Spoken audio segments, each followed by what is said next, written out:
Bueno, pues hola a todos. Gracias por conectarse a este live. Como quizás ya lo sepan, estamos teniendo estas conversaciones todas las semanas para estar compartiendo un poco durante estos tiempos de incertidumbre, aportar un poco a nuestra comunidad. Y bueno, para los que no nos conozcan, les platico un poco sobre lo que hacemos en Digit. En Digit tenemos la misión de convertir a los deudores de Latinoamérica en ahorradores y generar bienestar financiero.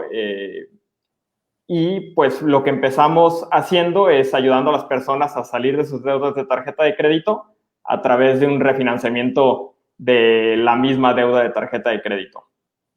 Quien quiera más información, seguramente vamos a estar hablando un poquito más al respecto y mientras nos pueden visitar en digit.com.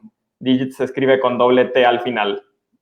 Y pues bueno, sin más, para la presentación de hoy tenemos a un invitado de honor, a Raúl de Anda, también conocido como Rulo. Él es cofundador de Unreasonable México. No les quiero platicar mucho sobre él porque prefiero que él nos platique un poco sobre su historia. Entonces, si quieres, Rulo, platícanos en 2 minutitos qué es y qué hace Unreasonable. Perfecto, sí, claro que sí. Manuel, muchas gracias por la invitación y felicidades por lo que hacen. O sea, creo que las misiones importantes como seres humanos es generar igualdad y equidad y acabar con la pobreza. Y ustedes tienen una misión súper importante, aparte que lo están haciendo a través de tecnología y haciéndole la vida fácil a las personas. Eso está fenomenal. Te platico rápido de nosotros. Nosotros tenemos la visión de crear un mundo donde nadie es esclavo de sus circunstancias. Nosotros apoyamos emprendedores que están usando la innovación y la tecnología para resolver PPUs, pinches problemas urgentes, allá afuera, como acceso a agua, acceso a servicios financieros dignos, vivienda, contaminación, tráfico, etcétera, etcétera. Y nos desvivimos nosotros para codiseñar iniciativas con grandes corporativos y grandes gobiernos que estén centralizados en detonar la innovación y la tecnología para crear un mundo más justo, ¿no? Donde podamos nosotros apoyar emprendedores que están usando modelos de negocio que eventualmente van a ser sustentables, que eventualmente van a ser súper rentables, y nosotros los ayudamos justo a escalar, a que ese recorrido de escalamiento sea lo más corto posible, por el bien de sus empresas y de sus beneficiarios. Excelente, excelente, padrísimo. ¿Y de dónde, Rulo, de dónde viene la inspiración y pues la idea de fundar Unreasonable México? Sé que por ahí fuiste analista de riesgo financiero y después tuviste una experiencia que cambió tu vida. No sé si nos pudieras platicar un poquito qué fue lo que sucedió. Sí, claro que sí, encantado. O sea, esta organización la fundamos José, mi socio, y yo. José y yo somos socios de hace 7 años, cofundador, y además somos grandes amigos desde que teníamos 6 años. O sea, desde hace 27 años llevamos de ser amigos, y nosotros los dos, algo que nos dábamos cuenta es que allá afuera el mundo estaba generando mucho, pero había personas que se estaban quedando atrás. Entonces, tienes países con muchísima riqueza acumulada, pero al mismo tiempo la mitad de la gente vive en pobreza. Entonces, no hay una buena distribución, ¿no? Y es algo que los dos coincidimos. Lo que a mí me sucedió, porque justo yo estudié ingeniería industrial, yo empecé a trabajar en una casa de bolsa en Valmex de Grupo Val, los primeros 2 años después de graduarme, y era emocionante, ¿no? O sea, algunas de las cosas que aprendí ahí es que los jóvenes hoy en día podemos incidir en el curso que toman las empresas y los países. Eso fue así mi primer aprendizaje grande, porque los modelos de riesgo que yo estaba generando junto con mi compañero eran los que usaban los comités directivos para tomar decisiones. Entonces, eso fue el primer aprendizaje. Pero después, algo que me sucedió un tiempo después es que yo estaba dedicando parte importante de mi tiempo a estudiar lo que pasaba en México, en la economía, en la política y lo que sucedía en otros países, ¿no? Un día llego a entender la distribución de la riqueza y me doy cuenta que la pobreza y la desigualdad no es culpa ni de los pobres ni de los ricos, es el sistema, ¿no? Ya está diseñado así el sistema. ¿Qué quiere decir esto? Que el sistema justamente está diseñado para que de cada 10 monedas que nosotros metemos al sistema, 9 caen del lado derecho y 1 cae del lado izquierdo. La bronca es que donde solo cae una moneda está más del 80% de la población y donde caen la mayoría de las monedas, 9 monedas, está bien poquitas personas de la población. Y ese es el sistema. Entonces lo que yo entendí es que si mi misión era generar riqueza en la casa de bolsa, por cada persona que yo estaba haciendo más rica, estaba haciendo 60 o 80 más pobres. No puedo con eso, decido renunciar, invito a mi jefe a comer, le digo, me voy a ir y me dice, ¿qué banco te jaló? ¿A dónde te vas a ir? Y yo, no, güey, me voy de misiones a África, cabrón. Y me fui con los padres carmelitos descalzos a la República Centroafricana, donde fui misionero y ahí entendí mi propósito de la vida, ¿no? Que era ayudar personas, nada más que mi mente se empezó a volver muy obsesiva sobre cómo lo podemos hacer cada vez más rápido, porque pasa que la brecha de desigualdad crece, cada día que pasa que no encontramos la cura del cáncer, cada día que pasa que no encontramos la forma de darle vivienda digna a las personas, hay personas que sufren e incluso que mueren. Entonces hay un sentido de urgencia muy grande. Ah, qué padre historia. Y una vez que vuelves, después de vivir esta experiencia que me imagino cambió tu vida para siempre, una vez que vuelves, Rulo, ¿por qué iniciar una organización que ayuda a emprendedores? ¿Por qué iniciar una organización de ese tipo y no quizás una fundación o una ONG? Claro, es súper buena pregunta, o sea, y es curioso porque lo primero que empecé a hacer es, empecé a trabajar en una organización donde nosotros cofundábamos diferentes iniciativas para resolver problemas sociales. Entonces, cofundamos, por ejemplo, una empresa que se llama Rebu, donde combatíamos el desempleo de los recién egresados y nos encargamos de conseguirle a cientos de chavos su primer empleo en una red de más de 70 empresas en el Bajío. Levantamos ahí mismo un fondo de inversión, el primero en Aguascalientes, para apoyar emprendedores en sus locuras. Empezamos a organizar el primer Startup Weekend en Aguascalientes. Entonces, empecé a empaparme de lo que era el ecosistema y de lo que era. Y la razón por la que para mí y para José fue trascendental eso es que entendimos que para nosotros escalar soluciones se necesita un ecosistema. No lo puedes hacer solo. No lo puedes hacer solo con filantropía, no lo puedes hacer solo con empresas, no lo puedes hacer solo con gobierno. Necesita haber un ecosistema. Y eso fue la base para nuestro modelo hoy en día. O sea, nosotros, parte importante de los programas que nosotros hacemos, se trata de juntar emprendedores que vienen de todo el país a traerlos a nuestro programa donde viven bajo un mismo techo durante 3 semanas con 40 mentores, inversionistas, directores de fundaciones, líderes de tendencias, decisores de política pública y todo para ayudarlos a acelerar sus empresas. Entonces, imagínate las colecciones que está haciendo alguien que de repente está hablando con la subsecretaria de Comunicaciones y Transporte y está haciendo temas digitales de comunicación, o alguien que está haciendo temas en el campo y lo sientas con el subsecretario de Zagarpa. Pues tiene la oportunidad de brindarte no solo la experiencia y las conexiones y los recursos para que tu curva de escalar tu empresa, en vez de que sea en 10 años, lo puedas hacer en 2. Claro. Sí, justo creo que olvidé mencionar, nosotros conocimos a Rulo y a Unreasonable porque fuimos parte de este programa de 3 semanas en el que pues te concentras en un hotel a trabajar en tu startup y recibes mentorías de gente en realidad súper interesante que te hacen pensar muchísimo, que te, pues no sé, te despiertan esa chispa de echarle ganas y meterle con todo a tu emprendimiento. Entonces está muy padre. Regresando a estos PPUs, Rulo, los pinches problemas urgentes, ¿por qué enfocarse en ellos? ¿Crees que, digo, además del aspecto social, que es obvio, ¿no? Que me parece padrísimo, ¿crees que, no sé, por ahí alguna vez escuché que los mayores problemas son las mejores oportunidades, ¿no? En términos quizás de negocio. ¿Lo has visto así tú? ¿Qué opinas al respecto? Sí, totalmente. O sea, nosotros codiseñamos estas iniciativas junto con empresas y gobiernos que creen que resolver los problemas sociales y ambientales del mundo no solo es algo moralmente imperativo, sino una oportunidad de mercado sin precedentes. O sea, resolver el tema de basura plástica, pues no solo es un tema moral, hay que cuidar el medio ambiente. Si haces un buen modelo de negocio, entonces tienes la capacidad de donde otros ven desechos y ven problemas, tú encontrar la forma de lucrar y hacer una empresa rentable. Igual con la pobreza en el campo, igual con el tema de viviendas. Por ejemplo, nuestros emprendedores, él transforma la basura plástica y la comprime con una tecnología patentada para hacer muros y casas. Estos materiales puedes tú construir viviendas hiperdignas con las mismas características de una vivienda normal, o sea, los muros que son de basura plástica, no se ve la diferencia en el color, se pueden pintar igual, retardante del fuego, puedes colgar cuadros. Lo que pasa es que en estas viviendas las puedes hacer mucho más grandes, a un menor tiempo y a un menor costo. Entonces, él está ahorita generando una empresa que está escalando muchísimo porque encontró en un problema una oportunidad de mercado. Y así tenemos emprendedores que le enseñan a los campesinos a plantar higuerilla, que es una planta que es considerada maleza y todos los agricultores la quemaban antes, y él se asocia con ellos porque la puede transformar él en biodiesel y aceite ricino, que el aceite ricino tiene cerca de 350 aplicaciones en la industria farmacéutica.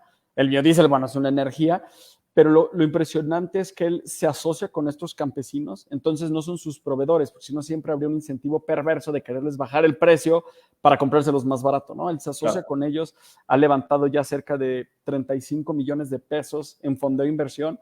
Lo más increíble es que él ha sacado de la pobreza más de 20,000 personas. Entonces, son algunos de los ejemplos.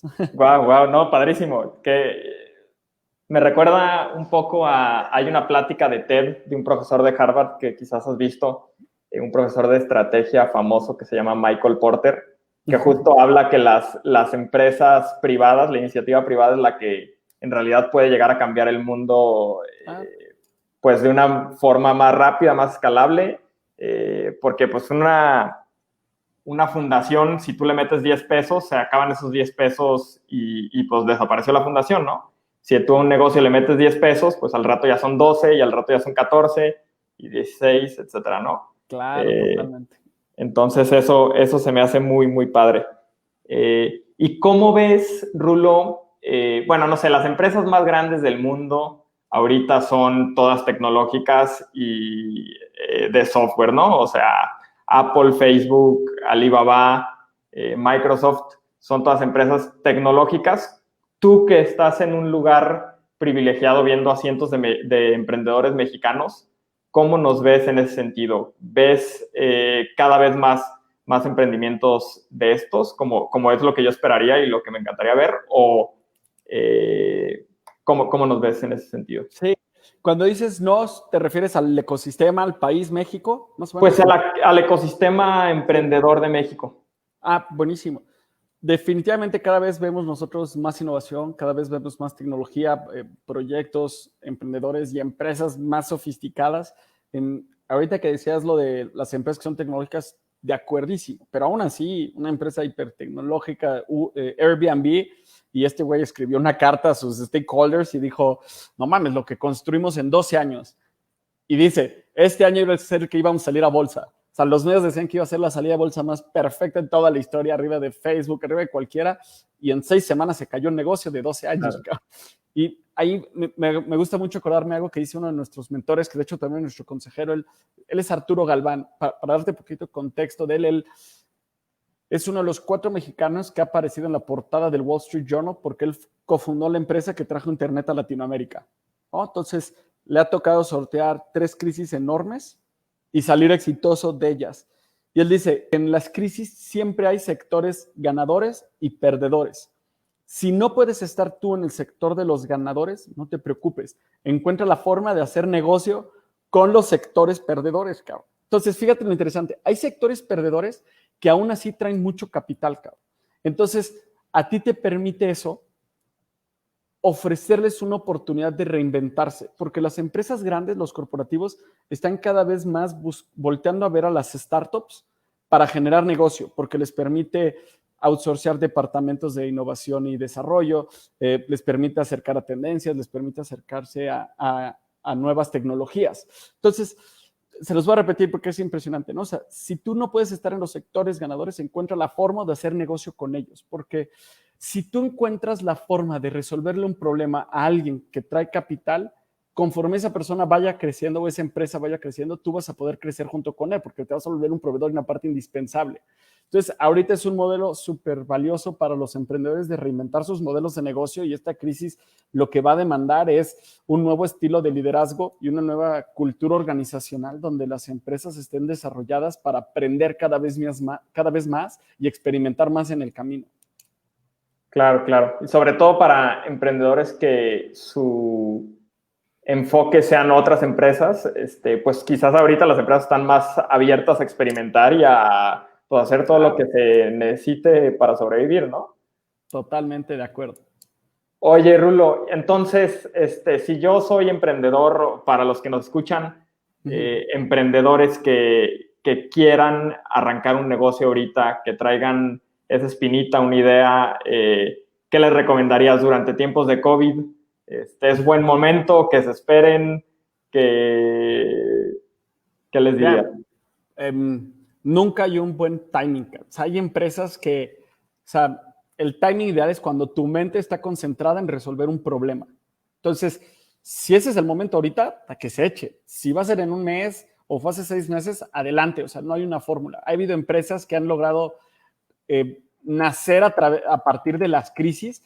Por ejemplo, empresas que nacieron en plena crisis, ¿no? Como Airbnb, Uber, FedEx, Microsoft, o Burger King, nacieron en una crisis y a partir de ahí la rompieron. Pero luego ha habido empresas que ya existían antes de las crisis y en vez de hundirse durante una crisis lograron reinventarse, como por ejemplo Nintendo, Lego, Nat Geo, Samsung. Entonces, si un emprendedor está pensando en si es el momento o no, no tiene nada que ver con las circunstancias, porque tiene que ver más si ha encontrado un problema que resolver. Porque una diferencia que hemos visto muy grande entre los emprendedores buenos y los extraordinarios es que los mejores modelos son los que, donde están liderados por un emprendedor que está casado con resolver un problema y no necesariamente con su solución.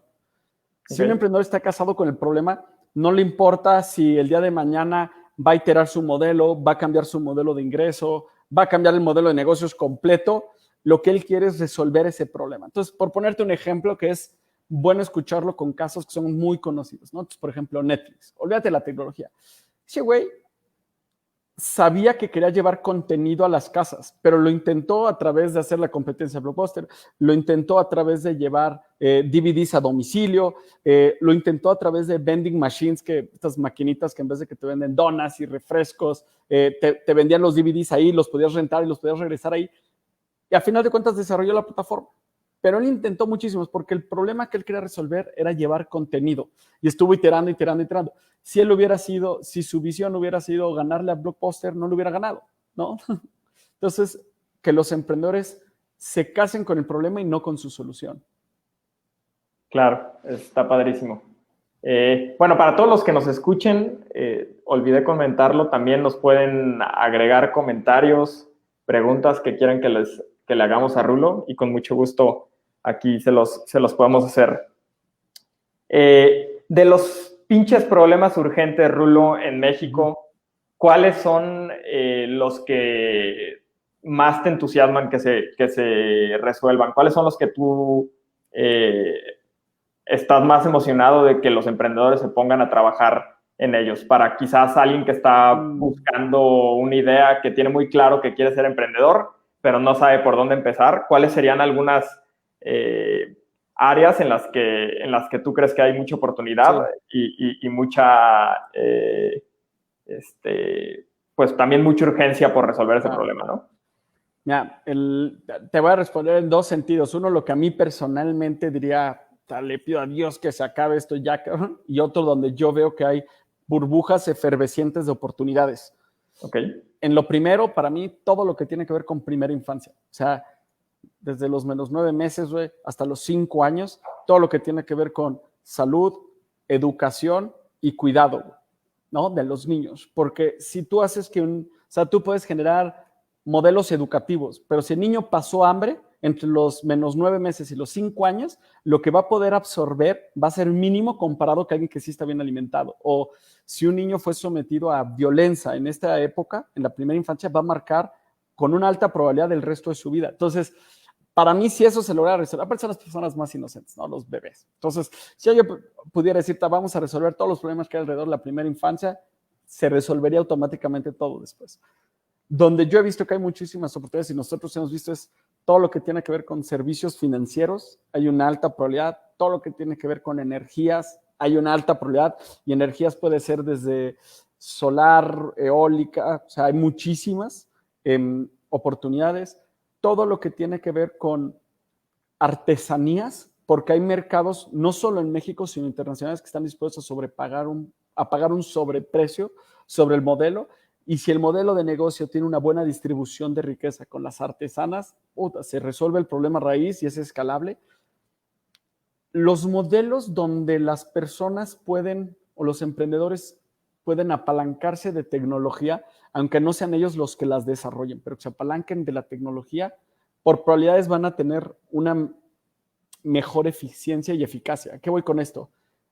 Que deben de ver los emprendedores la tecnología como un vehículo, no como un fin. No es desarrollar la tecnología para hacer, pero no es desarrollar la tecnología solo por hacerla, sino para conseguir algo.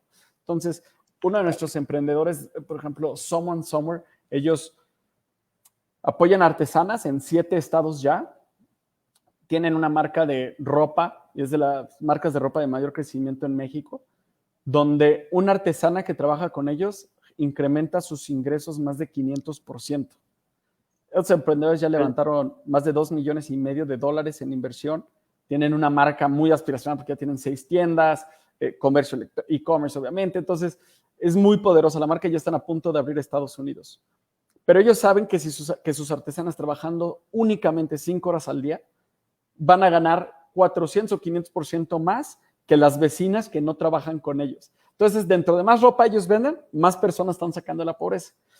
Y han desarrollado o implementado diferentes tecnologías. Por ejemplo, al principio se dieron cuenta cuando estaban empezando que era más fácil para ellos y barato incluso regalarles teléfonos inteligentes a las artesanas y enseñarles a usar WhatsApp que ir a la Sierra de Puebla cada vez a ver cómo estaban quedando los diseños y hacer el control de calidad y los pedidos. Entonces, ellos hacían toda la parte de diseño en el corporativo aquí. Cuando digo el corporativo, quiero decir en los salones de clase, porque todos estaban en las universidades, y se ponían de acuerdo con las lideresas de las comunidades y les hacían los pedidos por WhatsApp. Entonces, no desarrollaron la tecnología. Ahora ellos ya han llegado a sofisticarse, donde ellos han podido crear realidad aumentada, donde tú escaneas el código de la etiqueta del producto. Ellos se llaman Someone Somewhere. Entonces, en la etiqueta viene... de hecho, esta playera es de ellos, lo acabo de ver. Entonces, en la etiqueta viene Someone y el nombre de la artesana y Somewhere, el nombre de la comunidad. Tú escaneas ese código y automáticamente ves en realidad aumentada cómo la señora está tejiendo tu playera. Entonces, genera una conexión entre los beneficiarios y los mercados de alto valor que quieren conectar a ellos para sacar a estas personas de la pobreza, ¿no? Está padrísimo el proyecto. Y lo que tejen las señoras es la bolsita, me imagino. En este caso específico, sí. Hay mochilas, gorras, cangureras, sudaderas, mochilas, bolsos. Ya tiene una línea de productos alta. Ok. ¿Y estos fundadores eran estudiantes, chavos súper chavos, pues? Sí, o sea, es más, creo que es de los emprendedores más chicos que hemos atendido. O sea, creo que 2 de ellos todavía estaban en la universidad cuando vinieron, porque a uno le tuvimos que firmar una carta para que le dejaran venir al programa porque coincidía con las clases. Y fíjate, ligándolo con lo que platicábamos hace rato de casarse con el problema y no con la solución, para darles un ejemplo tangible, ¿no? Con este caso. ¿Qué quiere decir eso? Ellos empezaron en un inicio a hacer camisas muy caras, camisas de primera calidad, pero carísimas, 3,000, 4,000 pesos. Y le bordaban los diseños de las artesanas aquí en el centro, en los cuellos o en los puños.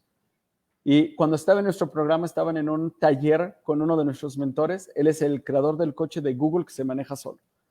Y les dice, estaban en el taller de experimentación. Y les dice, ahora vayan y validen lo opuesto a su producto.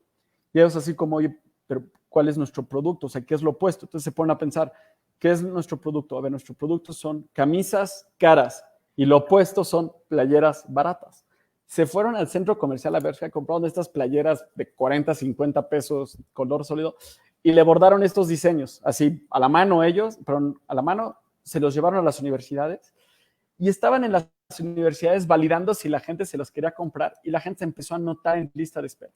Imagínate nada más eso. La gente se empezó a anotar en lista de espera porque lo que querían era ese producto. Entonces,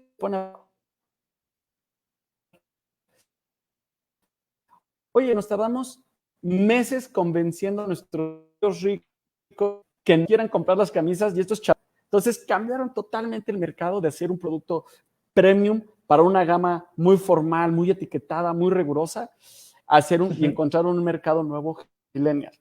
Porque lo que ellos se dieron cuenta es que no les importaba vender camisas, lo que querían era sacar de la pobreza a las personas, a las mujeres indígenas de estas comunidades. Y entonces pivotearon todo su modelo, no solo el mercado, sino cambiaron la marca, Flor de Mayo, y ahora se llaman Someone Somewhere.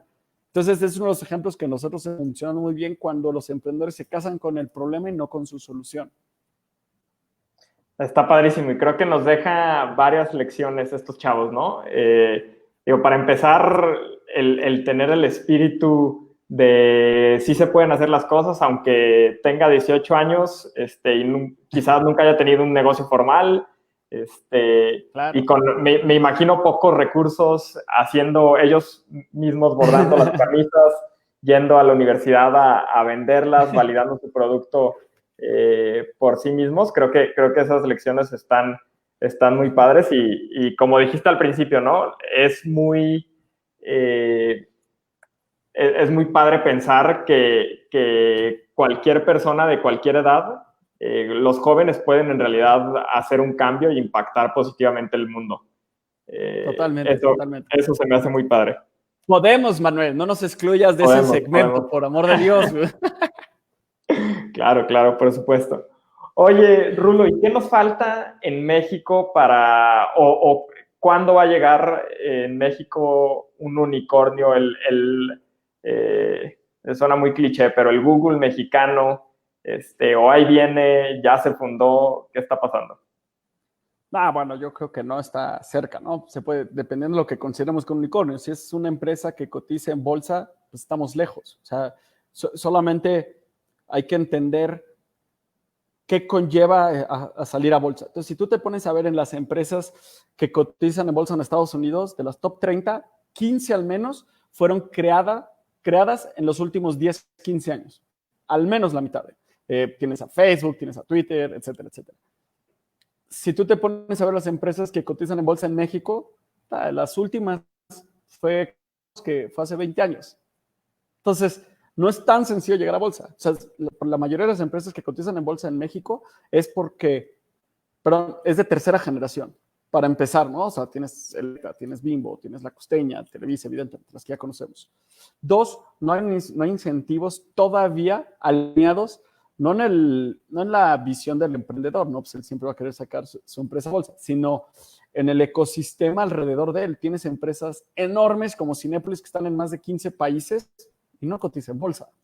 Entonces, dependiendo de lo que consideremos como un unicornio, que cada vez hay más empresas levantando mayor inversión, definitivamente sí, que cada vez hay más empresas haciendo modelos más sofisticados que se pueden replicar en otras regiones, definitivamente sí.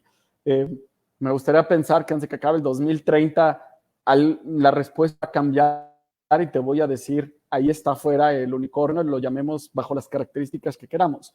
Pero sí tenemos que entender que repetir un Silicon Valley no va a pasar. O sea, ni queremos repetirlo porque no es el contexto mexicano. Tenemos que entender cuál es el contexto mexicano para nosotros crecer empresas y cuáles son las diferentes salidas que los emprendedores tienen que buscar desde que plantean sus negocios para que sí cada vez se ha evolucionado el no morirse con la empresa que tú fundaste, ¿no? Y la puedes vender, te deshaces, te cambias y no hay ningún problema. Me ayudó muchísimo la mentalidad. ¿Qué cosas necesitan suceder?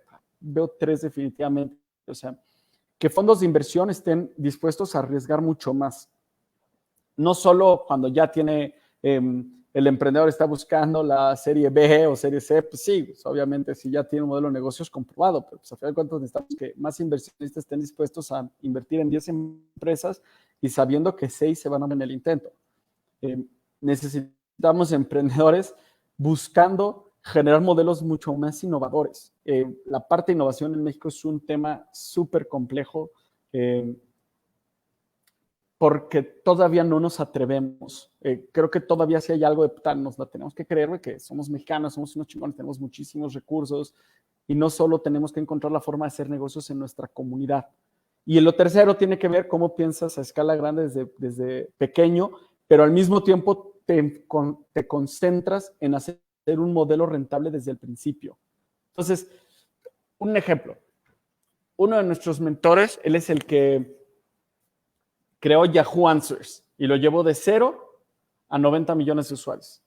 Entonces, él dice que, voy a hacer una gráfica y espero que se vea en la cámara, pero si no, ahorita en redes sociales se las comparto. Pero checa, o sea, él dice que hoy en día los emprendedores estamos compitiendo no solo con emprendedores, sino con corporativos, ¿no? Porque pues, al final de cuentas llega un corporativo y te pone la competencia y siempre te va a madrear.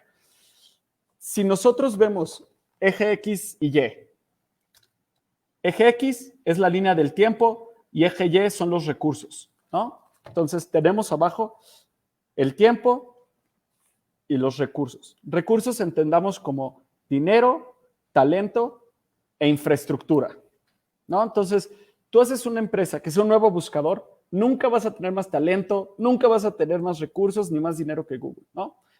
Tú quieres hacer generación de contenido de entretenimiento en casa como Netflix, nunca vas a tener más recursos, nunca vas a tener más talento y nunca vas a tener más infraestructura que ellos.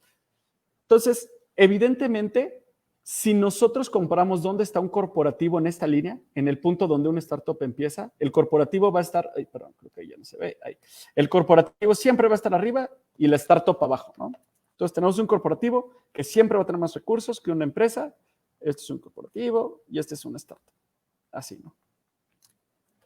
En el tiempo, solo hay un factor que va a decidir si la startup tiene posibilidades de crecer o no, y es esta: la capacidad de aprendizaje. Entonces, la capacidad de aprendizaje en el tiempo de un corporativo es una pendiente, no es plana, pero tiene muy ligera la pendiente, porque contratan personas y les dicen, haz A, B y C, y ya sabes que hay que hacer A, B y C. Aunque tengamos un departamento de innovación, esos son los seres extraños que están aparte y nadie entiende lo que hacen, ¿no? Si una startup se concentra únicamente en aprender lo que el usuario quiere y cuál es el problema que quiere resolver, no su solución, va a llegar un momento donde va a estar arriba. Y el caso más práctico es Netflix. Sacó de mercado a Blockbuster porque se concentró en entender cómo quiere el usuario digerir contenido. Y hay muchísimos, ¿no? Tienes un Amazon contra Toys R Us, etcétera. Pero los emprendedores y las startups se necesitan dedicar a aprender. Y eso es donde deben de estar enfocando la mayor parte de su tiempo y de su energía a aprender de sus clientes y el problema que están tratando de resolver.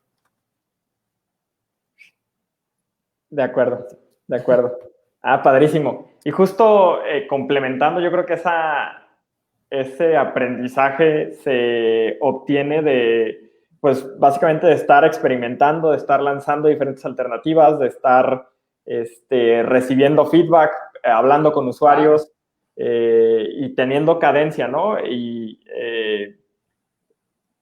siendo muy constante en estar todos los días trabajando en hacer algo un poquito diferente, en hacer algo un poquito mejor. Uh-huh. Y pues tarde o temprano vas a encontrar la fórmula mágica en donde todo se acomoda. Claro. y puedes ahora sí pensar en escalar, ¿no? Me acuerdo muchísimo en Unreasonable, uno de nuestros mentores con los que platicábamos nos decía: ustedes ahorita en las etapas tempranas, enfóquense en aprender todo lo que puedan del usuario, cuáles son las motivaciones de que utilicen su servicio, qué es lo que están buscando en realidad.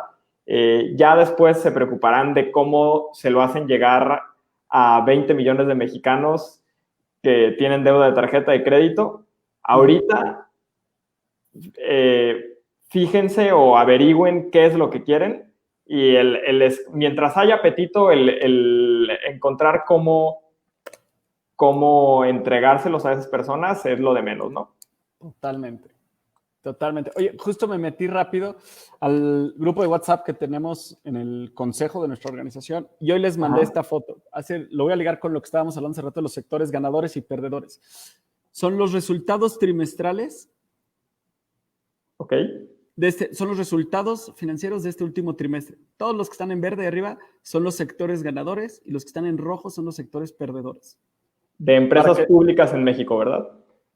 De empresas, exactamente. Entonces, pues tienes sectores ganadores, por ejemplo, como autoservicio, ¿no? La Comer, Ok. Chedraui, Soriana, etcétera. Farmacéutica, higiene, farmacias en general, obviamente. Entonces tienes empresas que están, todo lo que son las telcos, medios de comunicación, números rojos, tiendas departamentales, transporte en general, ya sea terrestre o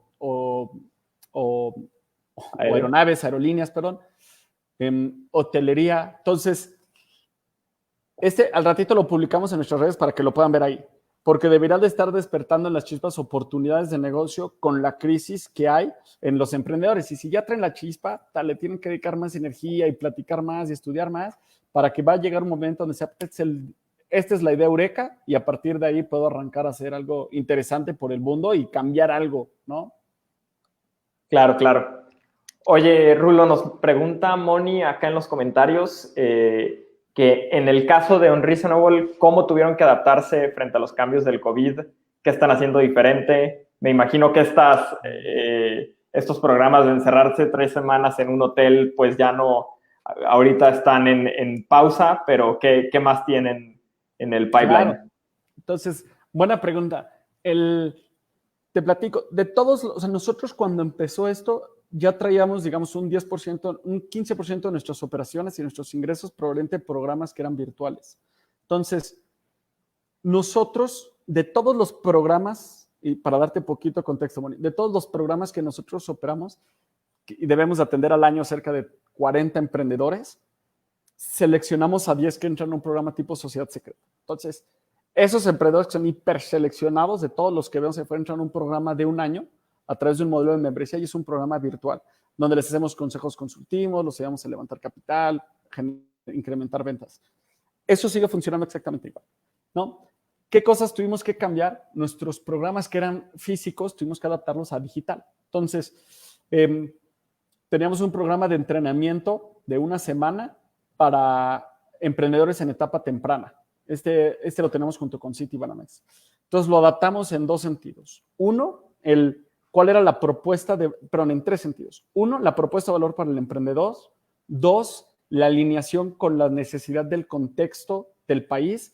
Y 3, la forma en llevar ese contenido. Entonces, te lo voy a resumir. ¿Qué cambió para la perspectiva del emprendedor? Pues es que los problemas que tiene el emprendedor son muy diferentes a los que tenía hace 7 meses. Ahora el emprendedor necesita pivotear su modelo de negocios, necesita dirigir una empresa de forma remota. Entonces enfocamos totalmente a esas 2, ventas y liderazgo vía remoto. 2, ¿qué cambió con el contexto del país?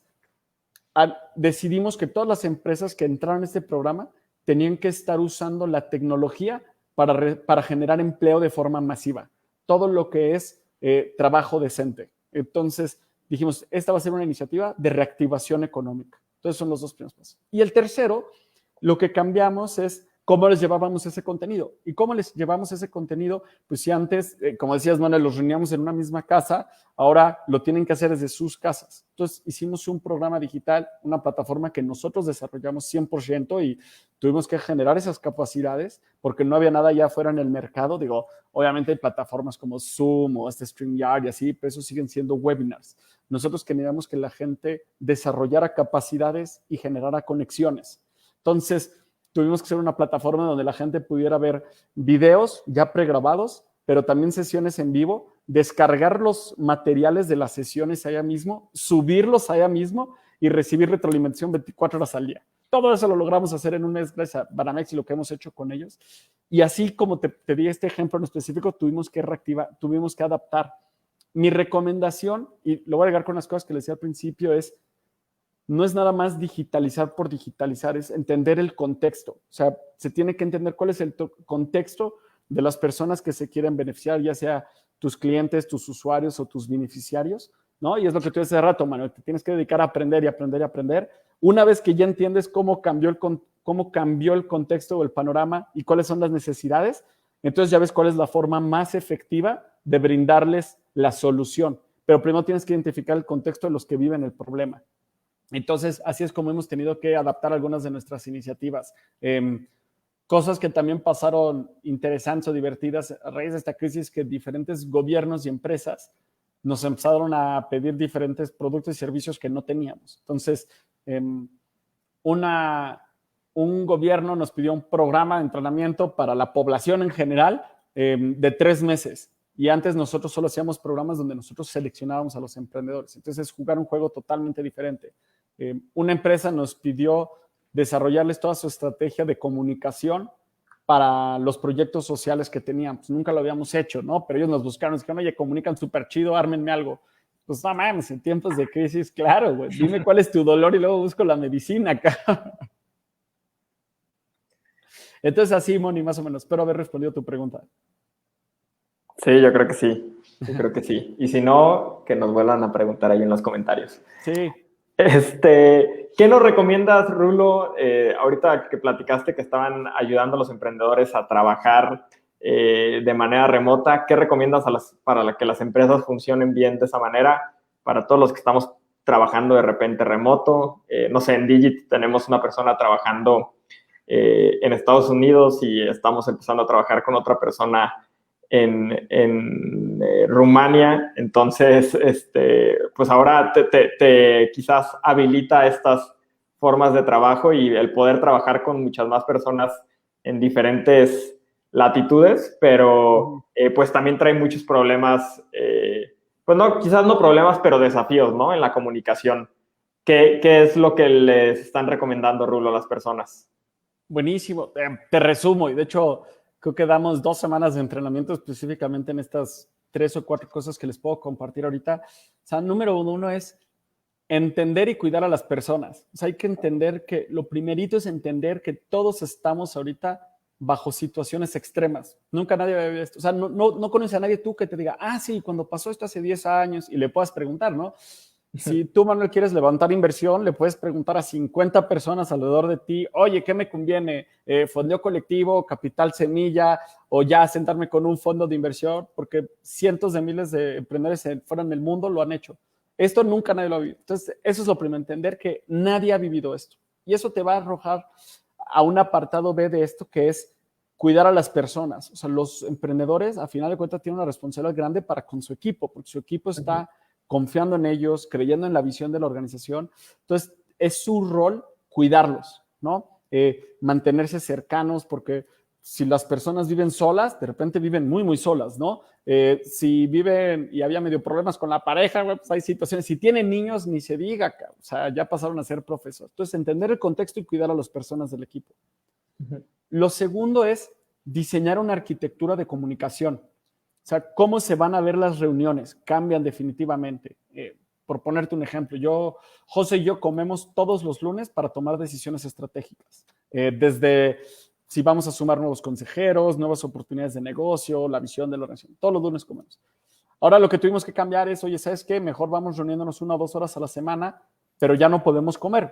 Pero no queremos perder esa reunión. Entonces, adaptar la estructura de cómo se llevaban las reuniones es súper importante.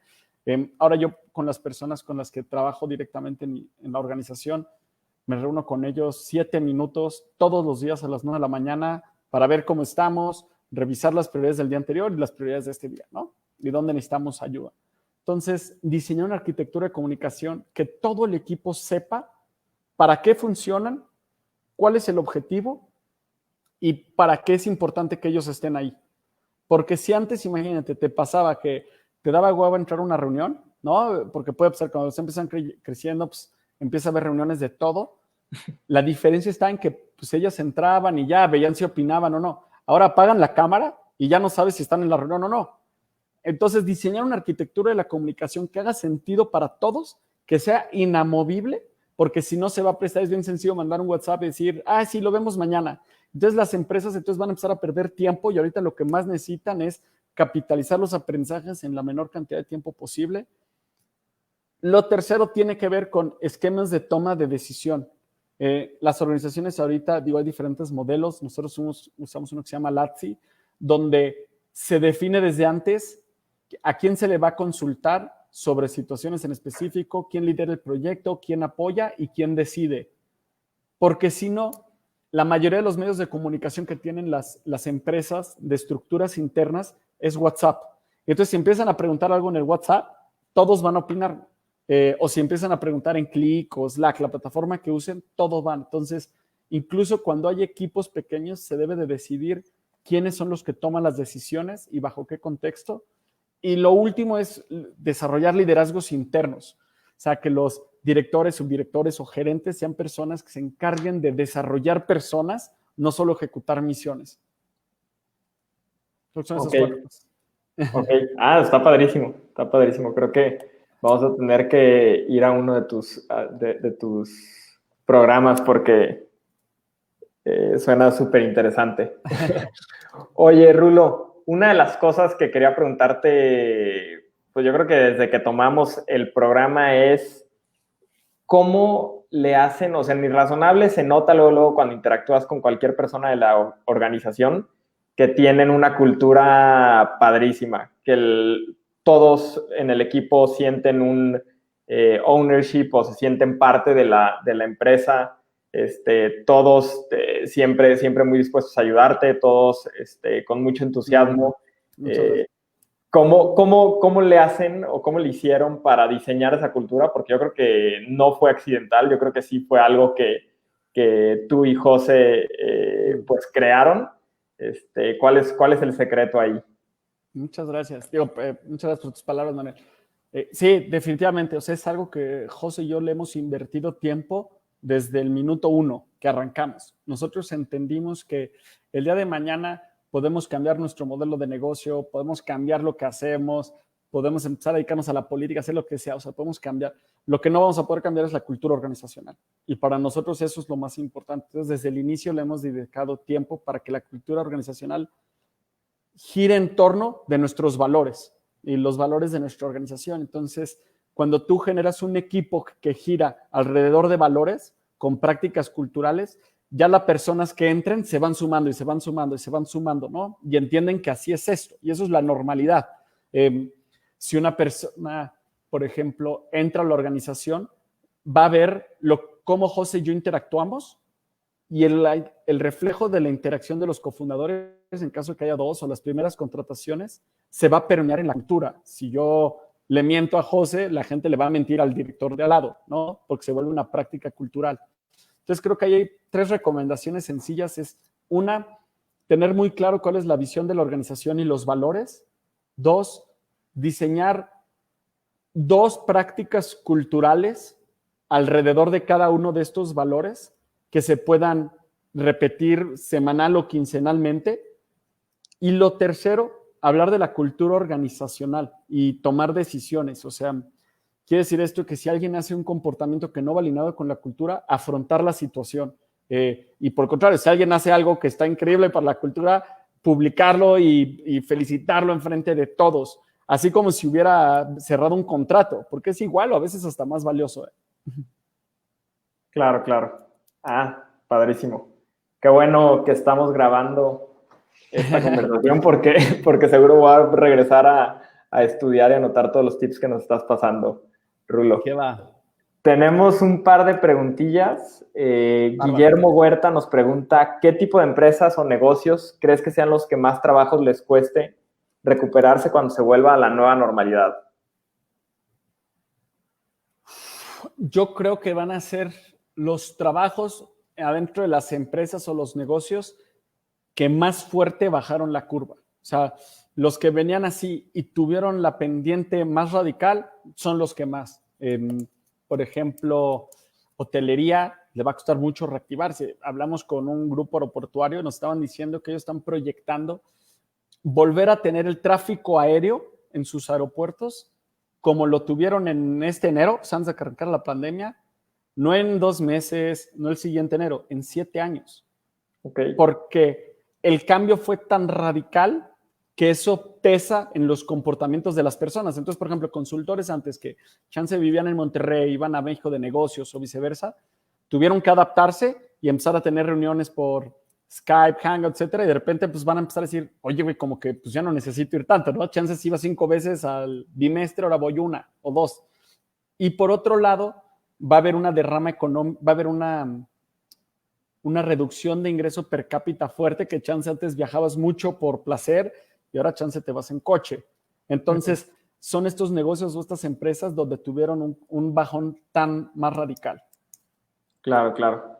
Y pues sí, recuperarse para toda la economía yo creo que a tomar un tiempo quizás mayor al que nos imaginamos, ¿no? A veces pensamos que esto es cosa del 2020 y ya llegando el 2021 esto no va a figurar. Claro. También Miguel Maldonado nos pregunta, ¿la generación de mis papás podía ir a su banco y pedir un préstamo y empezar un negocio o crecerlo orgánicamente? Eso ya no aplica, ¿cierto? Es o fondeo o capital. Pero ¿y los bancos dónde? ¿Qué falló ahí? ¿Dónde está la banca mexicana para apoyar al emprendimiento? Supongo que la pregunta va, pues justo, ¿qué sucedió ahí? ¿qué sucedió ahí y qué podemos hacer los emprendedores para pues, encender la llama otra vez? Que no estoy seguro que esté tan apagada, ¿no? Sí, no, yo creo que, o sea, cosas que sucedieron ahí es que las instituciones financieras tradicionales se alejaron de sus clientes, o sea, se preocupaban por hacer lana y no se ocuparon por ver cómo le mejoraban la vida a las personas. O sea, el caso más sencillo, o sea, digo, tú eres experto en el tema, Manuel, pero güey, pides un crédito hoy y no entiendes la tasa. El 80-90% de la población no entiende ni siquiera lo que es CAT. Claro. Entonces, el CAT fue un mini ejemplo pequeñito en el que el gobierno dijo, oigan, bancos, se están pasando de lanza, o sea, no pueden decir que el crédito es del 10%, pero le meten la comisión de apertura y no los dejas pagarlo de contado y se los metes a plazos, o sea, es engañoso. Entonces, yo creo que ahí se rompió la relación totalmente entre un servicio financiero digno que te está ayudando a mejorar tu calidad de vida y un voy a hacer negocio contigo y te voy a chingar, cabrón. Eso fue lo que pasó, o sea, a grandes rasgos, ¿no? Obviamente más aristas de la situación. Pero pues no, se abrieron oportunidades a crear nuevas instituciones financieras que ofrezcan créditos, tarjetas de crédito, servicios financieros. Los emprendedores hoy en día también dicen, oye, ¿para qué voy a pagar un crédito de 12, 14, 16%? Imagínate, las tasas más bajas que había para emprendedores eran las que sacaron a través de la iniciativa joven del INADEM, estaban entre el 8 y 9%, muy decentes, solo 4 bancos lo tenían, porque eran respaldados por Nacional Financiera, pero la gente decía, oye, pues sí, saco un crédito muy barato, pero todos es una deuda, o sea, la tengo que pagar, ¿no? Entonces le piden a los emprendedores cosas radicales como, oye, ¿y cuál es tu aval? Es como, güey, soy un emprendedor, cabrón, tengo 5 meses, pues todavía no tengo una casa, tal vez, ¿no? Entonces te tienes que apalancar de tus papás.